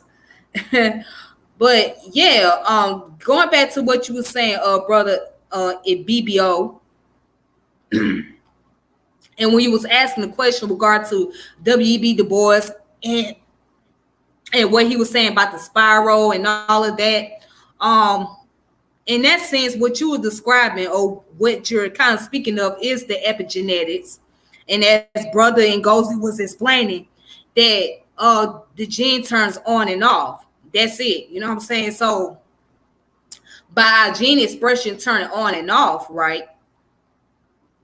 We at the end of the day, based on our environment, based on our condition, based on the people around us, and not only that, based on the genetics, meaning that the traits that we carry or what we inherit, etc. And W.E.B. Du Bois happened to be one of my favorite because, for one, he was a sociologist and also an anthropologist, but more so a sociologist because he studied a lot about cultures. He studied a lot about not just culture, but also the behavior of those in African American, like he did the one about double consciousness, meaning that how we 1 minute we have this American way of acting, right? Like when we get around Europeans, we are act one way and be one way with them, especially when it comes to a job. But then when we around our people, we act a whole nother different way. So he showed that differences in the double consciousness. So I'm glad that you had brought that up. I'm glad, and I hope that helped answer your question for the most part. So while I'm waiting on Ngozi to get back, I want to give you guys some recommendations as far as books that's dealing with quantum physics. Hold on. So I have a book here that deals with quantum physics. Or go into detail. If you guys can see it, this book right here is called Quantum Physics for Beginners. Okay. Quantum Physics for Beginners. So I would suggest you guys get this book here. If you're interested in learning more about quantum physics, just check this book out. So let me go ahead and let me get Brother Ngozi back on here. Brother Ngozi? Yeah, I'm right here, sister. Okay. Now go ahead and finish what you were saying about epigenetics, because So we also have to understand that within our environments, a lot of things hasn't changed. A lot of us are prone to stress. A lot of us are prone to health conditions. A lot of us are prone to our environment hasn't changed. So the memory of what our relatives and ancestors left behind still plays a major role in our psyche and how we function. That's a reoccurrence. If you want to look at another phrase of saying reincarnation, let's just say reoccurrence, because we are aware of the situation and struggle that we've been through and the situation that we're still in, and it's a reoccurrent situation. So it still lingers. We still have the lingering fight and drive in some areas, as W.E. Du Bois and the ancestors described before us. We can't do nothing but remember that because we're still affected by it, genetically and mentally and emotionally. So reincarnation is a reoccurrence, and just not epigenetics, because we know understand that environment You know, it can turn gene switches off and on and affect how certain things is. But epigenetics is a perfect example of how a reincarnation works in a scientific way of understanding it, or a better way of saying it, a reoccurrence, because we're still going through the same shit we've been through. Uh, our lifestyle, the culture that we developed as so-called African Americans, this creolization, living in a hybrid cultural society, the lifestyle, the food that we eat, it's still in the same. It's a culture that we develop within the culture of New World America, which makes us up. So that W. Du Bois, Elijah Muhammad, all that stuff still lingers on, and a lot of the stress, it hasn't stopped, because now, you know, we are so prone to pain. Now we are in communities creating that same trauma without him even being there now, or the idea of that so-called invisible white man being there. We're so affected by it. Now we create it for ourselves and don't know how to get ourselves out of the, not all of us, but don't know how to get ourselves out of this blame game that's keeping a lot of us stuck, because we feel this is how it's supposed to be. So a reoccurrency or a reincarnation ultimately isn't a good thing if the environment isn't healthy. You know, continuation of being in the same situation and not changing your position and accepting what's been given to you and feeling like this is what it's supposed to be isn't good all the time. Mm-hmm. Right, right. And that's when hopefully the next topic, because I don't want to make this too long, but hopefully the next time when I do a topic, we can go into the phenomenology and deal with nihilism and existentialism and all of that, and the epigenetics and how all of that ties into our character and what molded our characters, our behavior, and how That's we right. reflect to things in life. So hopefully one day I can get into those topics with you, because you also you have that thorough understanding, because all of that connects a dot. I mean, we talk Yes. about phenomenology, nihilism, Yes. existentialism, and Mhm.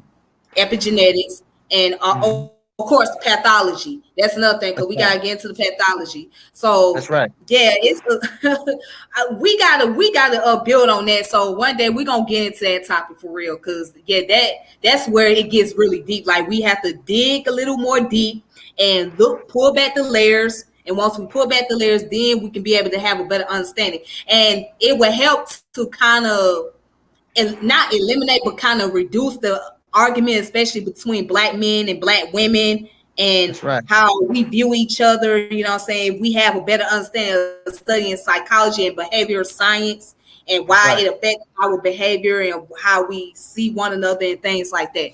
But yeah, that's gonna be another topic another day. So Ngozi, Yes. before I close out, is there anything that you want to suggest as far as the book recommendation concerned to the people and to myself Well, right regarding now, the book, I talked about regarding, a book regarding who?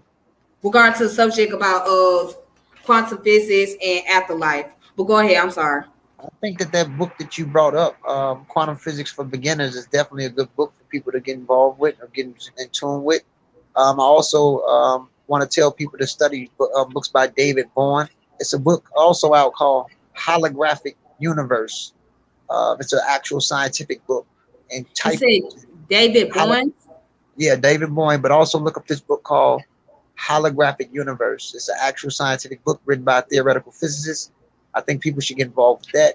As far as the afterlife, there isn't really a lot of books that I know based off that. Again, I'm sure there are, but I don't really know a lot of books on afterlife. A lot of that's again subjective.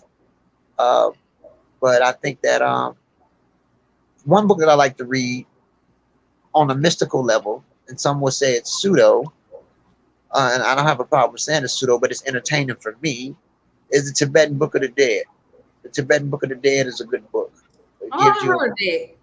yeah, it gives you a journey of how consciousness moves in the afterlife, and you experience all these different impulses. You know, Myra. testing you and all that. I think that's a good book when it comes to trying to get a hint of how the afterlife works. So the Tibetan Book of the Dead. Check that out.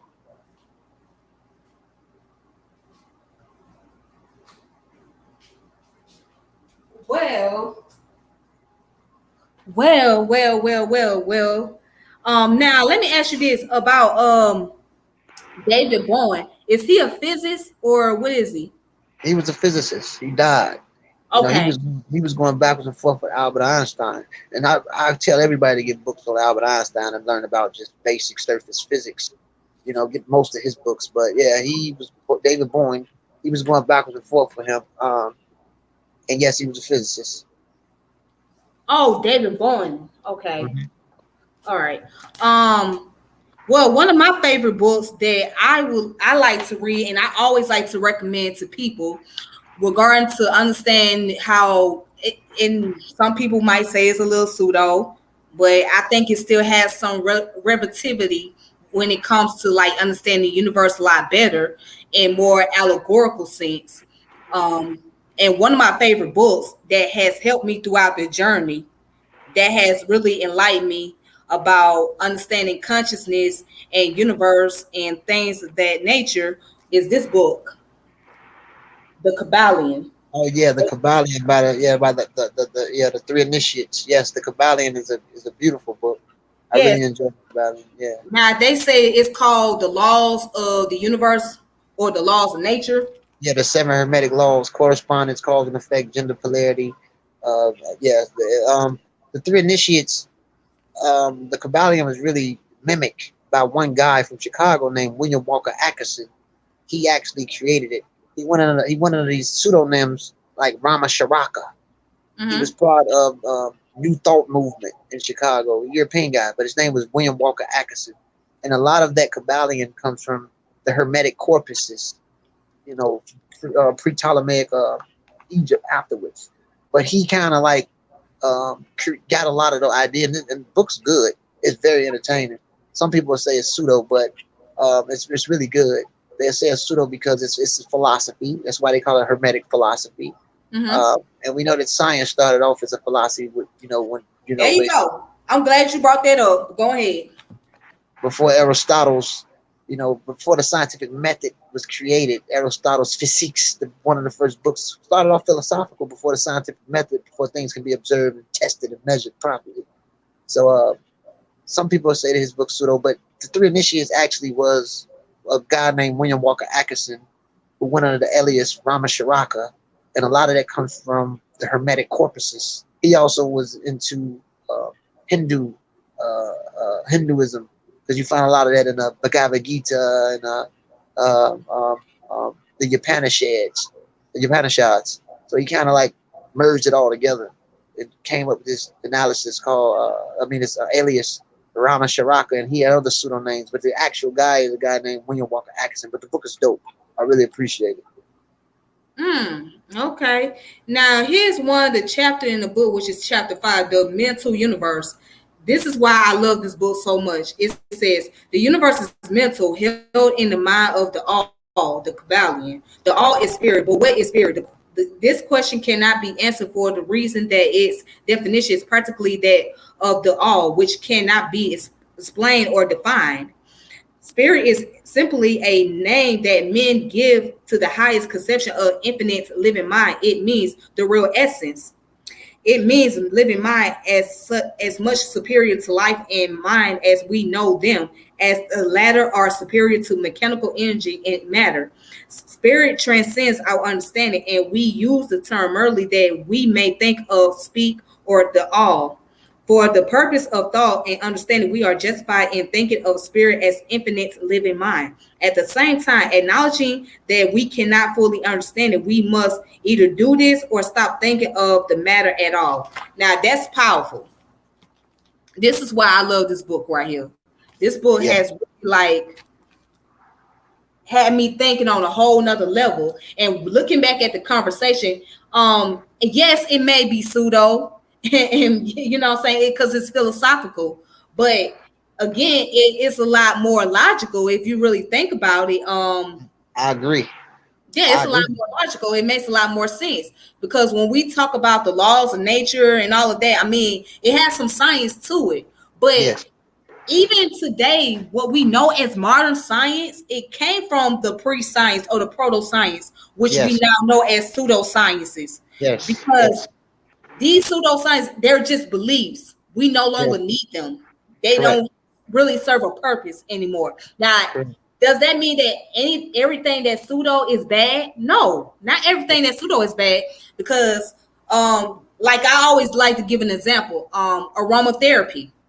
Aromatherapy is considered to be pseudo, but a lot of people like aromatherapy. Like myself, I like to be able to walk in, or you know what I'm saying, light up an incense or light up a sage or one of those little wooden sticks and be able Mhm. to, just have some type of sense of smell because it just helps me to calm my nerve.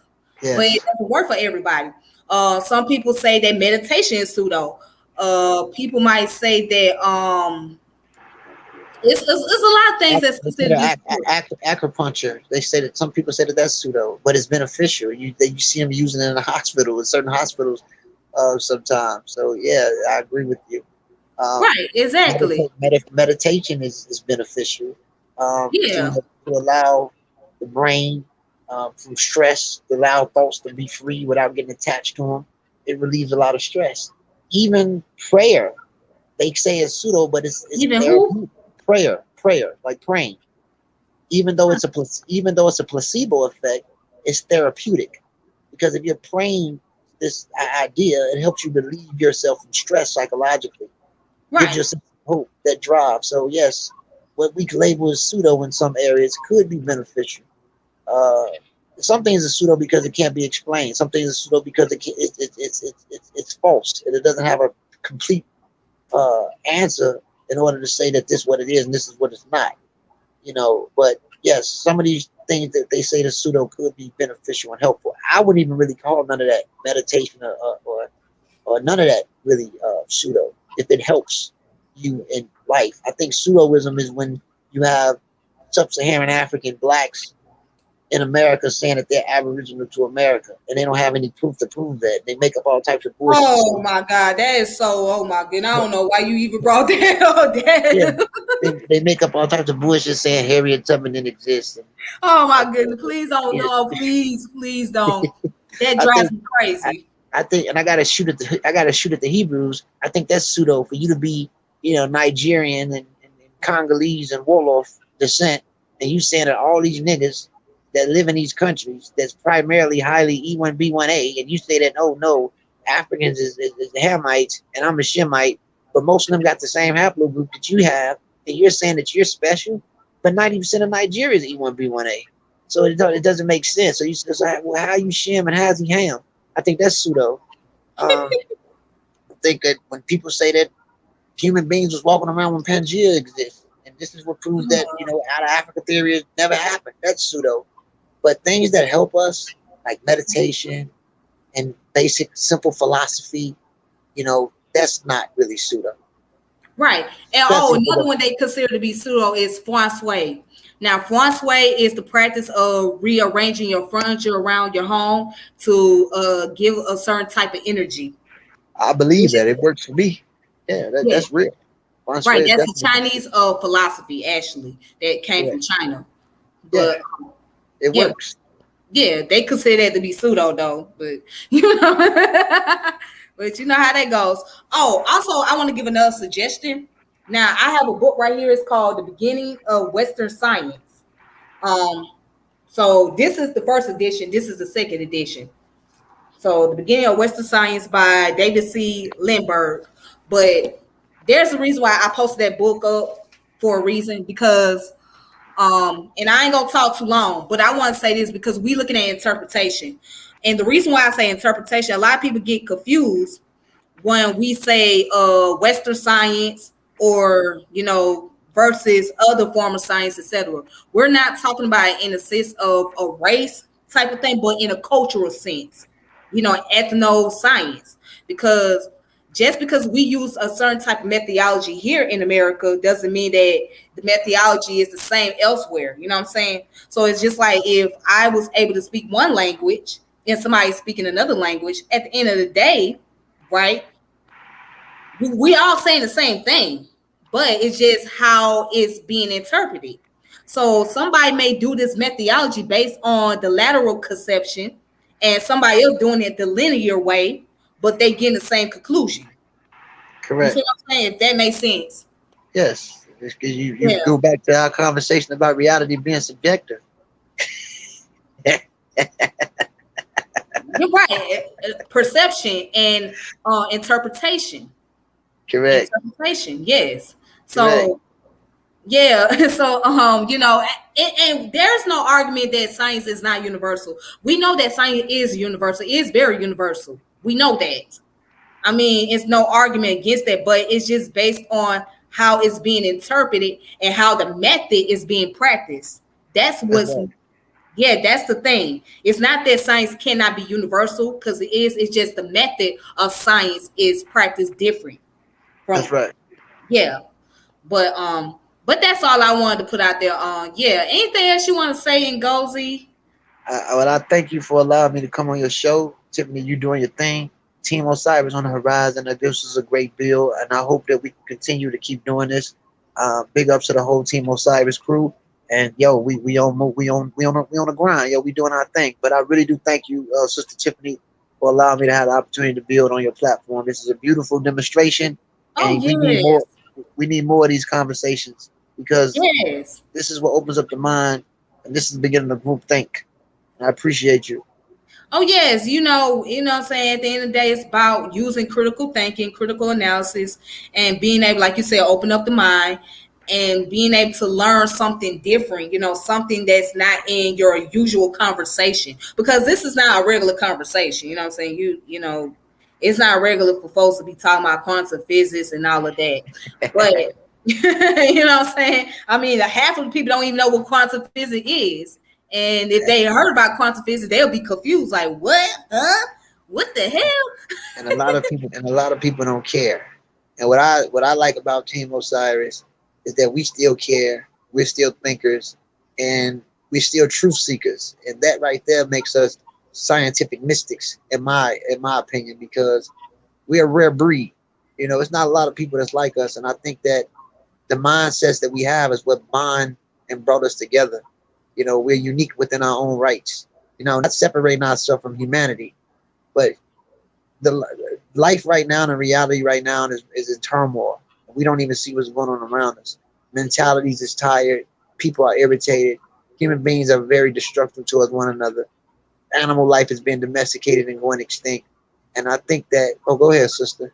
Oh, no, no, go ahead. You saying animal domesticated like beanies thing, go ahead. More and more, I think that for us to be able to just want to seek truth, regardless of who's right and who's wrong, but just seeking it to try to give us a better understanding with the life that we live, to make things easier for us to survive and function in this society is a beautiful thing. And that right there is uh, the true state of Buddha to me, enlightenment. You know what I'm saying? So that's a Yeah. beautiful thing. Yes, it is. And I'm glad that you brought that up, as far as like how our mental state is, especially right now. Now, I just want to ask you something real fast. I meant to ask you earlier about the pandemic. Being that we're dealing with this pandemic and dealing with, the COVID-19. Um, do you think that it's bringing about more violent nature of humanity, the COVID-19? You're just dealing Yeah, with it as far as yes, yes. This virus has really showed human negligence. Showed how fucked up of a species we are. Uh, the negligence of humanity. It showed how irresponsible we are, how selfish we are. In a pandemic, people were in the house, and not getting proper sunlight causes, cabin fever. People are acting a fool. They haven't been outside, and now they outside, they acting a fool. We're more hostile towards one another. We don't have patience for one another. Uh, it's really sad. And reality is torn. Hopefully things could get better, but the most important thing is accepting and appreciating and dealing with people that's like-minded like you and truly loving that, because that's my tribe. Everybody in my family, there's a difference between family and relatives. Relatives is people you just share DNA with. Family is people you have a bond with. And you're my family. Team Osiris is my family. We're family, and this is my tribe. It ain't about the body that I'm in or the DNA that I descend from. I mean, ultimately, that shit don't mean nothing. It's a bunch of protein anyway. So just because it's similar don't mean shit. What's important is the mindset. And what I'm saying is that it's not a lot of people like us. We're rare. Any truth seeker, people that's even interested into this audience, that's interested in this information, or the audience that that's going on. So yes, I think the pandemic affected us. It affected us. People. It's a lot of shit going on. HIV is at an all time high again, and Ooh, we're ooh, being very but negligent. especially where And I'm at. yeah, Especially where I'm at. in Chicago and Atlanta, it's a lot of negligence going on out here. Then you got different strands of this COVID. It's a newer strand. This is an RNA virus, ribonucleic acid virus. If you look at the rate of how it's mutating, it's different strands. So the vaccinations that they created can only defend you against certain customers. You got to get a reboost in 6 months. So I mean, this is some serious shit. People lost family members. People died that we would have never imagined would die this soon. This shit is real. Life is real. You know, we got to get ourselves in order. Well, for those who want to be in order while living, because this shit we at war, and I ain't talking about we at war with no euros or the system. We in war with society, sick ass people in society. It don't matter if they're black, white, pink, blue. Get out of that bullshit. That shit don't mean nothing no more. You know what I'm saying? Being pure black or being pure, that shit don't mean nothing. You either a decent person or you not. That's how this shit is. Mm, that's very powerful. You right. I agree with you. Most definitely, I agree. All right, then, Mr. Ngozi, we've been on here for a while, and this was a wonderful bill. Like, really, it really is. Very. It's like an educational moment. It's like a student talking to a teacher. Yeah. Well, well, we both the student and we both the teacher. Each one teach one. That's the motto for Team O.S.I.R.I.S. I am you and you are me. Yes, yes. I mean, I learned a lot, and I mean, just like I'm starting to have a more understanding of a lot of things as I'm listening to you talk, and I'm just like, wow, that's just I never thought of it that way. Like you kind of helped me, change my perspective on certain things, especially when we get into the topic about the universe and quantum physics. You kind of just helped me to like really see something a little bit different. Like, okay, I see now, and it makes a lot more sense what you're saying. So and I really appreciate that. You got to be thought provoking. You got to be critical, and you got to use critical analysis. And thank you, Melvin, and all the rest of the people that came on here and watched us do our thing. I really appreciate that a lot. Yes, it was an excellent show, Melvin. Yes, it does. Love is when the family connects. Absolutely. Yes. Yes. And hopefully we can all build one day, all come together and build on a magnificent topic. Because this right here, this is very powerful. And I'm loving it and I really enjoy it. And I always appreciate you and Ngozi. I really do. You know what I'm saying? Like people just don't know how brilliant you are, especially with your mind. Like you have a gold mine. You really have a gold mine. You're very powerful. And I appreciate you, sister. And again, we one mind, one body, one soul. Our solution is revealed in science. You know what I'm saying? And that's O.S.I.R.I.S. And that's what we're here to do. Like I say, man, it's each one teach one. You know, you know, my observation, or we stand for the same. A truth seeker is a truth seeker. You know what I'm saying? Again, if I catch Parkinson's disease or Alzheimer's, what the fuck do it mean? It means that people like you continue the pattern because we're one. It's one. It don't stop with the avatar Ngozi or Amir. It doesn't stop with the avatar Tiffany. It's Osiris, metaphorically or symbolically speaking. Our solution is revealed in science, and that's that one spirit that we all pushing. That's the drive for us. So it's just that oneness going on. You know what I'm saying? Power. That's All it. right. Yeah, that's right. You got to continue to pass the information on. All right, then. Well, let me go ahead and let you go and go because we'll be up here all night. So let me let you go ahead and go. Again, I appreciate it, and I'll be with you later. All right. So take it easy. Peace and love. All Peace and right. love to the Peace. family. All Peace. right. Peace. All right, y'all. I want to thank you guys that came on here, watched the channel, and watched the video. I hope you all enjoyed that subject. I really do. I hope you guys enjoyed the conversation. Very powerful, magnificent. And make sure you guys subscribe to the channel. Make sure you hit the notification bell and share my video content. As of right now, as far as Facebook is concerned, I am not active on Facebook because I've been blocked. Okay, I'm blocked for a while, so I'm gonna do the best I can. I mean, you guys gotta catch me when you catch me.